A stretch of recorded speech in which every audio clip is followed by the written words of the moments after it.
जिस मैदान में तालियों की गूंज होनी चाहिए थी, जहां सांसों की रफ्तार, ताकत और जज्बे की परीक्षा होती है, वहीं मोहाली में कबड्डी का अखाड़ा अचानक गैंगवॉर का रण क्षेत्र बन गया।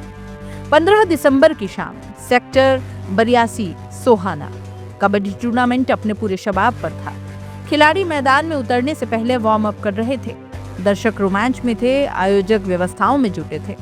किसी को अंदाजा नहीं था कि कुछ ही पलों में खेल नहीं, मौत दौड़ेगी। और फिर बाइक पर आए कुछ युवक, सेल्फी का बहाना और अगले ही पल ताबड़तोड़ गोलियां। प्रत्यक्षदर्शियों के मुताबिक हमलावर बेहद शातिर अंदाज में आए। उन्होंने किसी खिलाड़ी या स्टाफ को शक नहीं होने दिया। सेल्फी लेने के बहाने वे पास पहुंचे और फिर सीधे निशाना साधा गया और गोली लगी राणा बालाचौरिया को।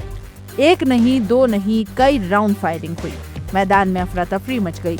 खिलाड़ी इधर उधर भागने लगे। दर्शकों की चीख पुकार से माहौल दहल उठा। राणा को तुरंत अस्पताल ले जाया गया, लेकिन सर में लगी गोली जानलेवा साबित हुई। कुछ ही देर में डॉक्टरों ने उसे मृत घोषित कर दिया। मृतक का असली नाम कंवर दिग्विजय सिंह बताया गया। उम्र महज 30 साल। मूल रूप से नवा शहर बलाचौर का रहने वाला। पिछले कुछ समय से मोहाली में रह रहा था। राणा सिर्फ खिलाड़ी नहीं था, वो कबड्डी टूर्नामेंट का ऑर्गेनाइजर और प्रमोटर भी था। पिछले 1 साल से उसने कबड्डी टीमों के प्रमोशन में नाम कमाया था। कुछ समय पहले ही उसकी शादी हुई थी। नया जीवन, नए सपने, लेकिन गोलियों ने सब कुछ खत्म कर दिया। हमले में कुछ ही घंटे बाद सोशल मीडिया पर एक पोस्ट वायरल हुई। इस पोस्ट ने पूरे मामले को खूनी गैंगवॉर का रंग दे दिया। दावा किया गया कि इस हमले की जिम्मेदारी बम्बीहा गैंग ने ली है।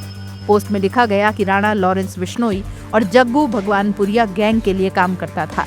इतना ही नहीं, ये भी दावा किया गया कि राणा ने सिद्धू मूसेवाला हत्याकांड के आरोपियों को पनाह दी थी। हालांकि अब तक पुलिस ने इन दावों की आधिकारिक पुष्टि नहीं की है।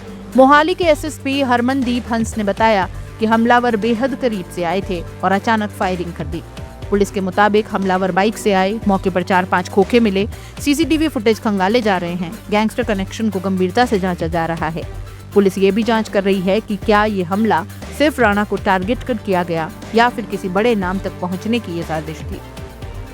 इस टूर्नामेंट में पंजाबी सिंगर मनकीरत ओलक को भी आना था।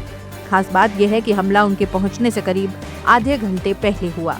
इसी वजह से पुलिस एक और एंगल पर जांच कर रही है। क्या ये फायरिंग किसी सेलिब्रिटी मूवमेंट से जुड़ी चेतावनी थी या फिर सिर्फ एक इत्तेफाक। फिलहाल इस थ्योरी पर भी कोई आधिकारिक बयान नहीं आया है। पंजाब में कबड्डी सिर्फ खेल नहीं, ये पहचान है, जुनून है, रुतबा है। लेकिन बीते कुछ सालों में कबड्डी टूर्नामेंट्स में गैंगस्टर कल्चर की परछाई गहराती दिख रही है। टूर्नामेंट स्पॉन्सरशिप, प्रमोटर नेटवर्क, बड़े इनाम, स्टार सिंगर्स की मौजूदगी, इन सब ने खेल को अंडरवर्ल्ड की नजरों में ला दिया है।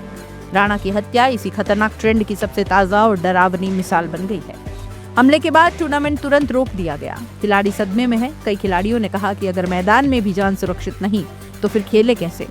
दर्शकों में भी डर बैठ गया है। परिवार अपने बच्चों को ऐसे टूर्नामेंट्स में भेजने से हिचक रहे हैं। सवाल जो अब जवाब मांग रहे हैं, क्या राणा सच में गैंगस्टर्स के लिए काम करता था? क्या सोशल मीडिया पोस्ट सिर्फ डर फैलाने की कोशिश है? क्या कबड्डी टूर्नामेंट अब सॉफ्ट टारगेट बनते जा रहे हैं? क्या ये हत्या किसी बड़े गैंग वॉर की शुरुआत है? इन सभी सवालों के जवाब अब पुलिस जांच के साथ ही सामने आएंगे। मोहाली की ये वारदात सिर्फ एक खिलाड़ी की हत्या नहीं, ये चेतावनी है कि अगर अपराध को समय रहते नहीं रोका गया तो खेल, संस्कृति और युवाओं के सपने सब कुछ गोलियों की भेंट चढ़ सकता है।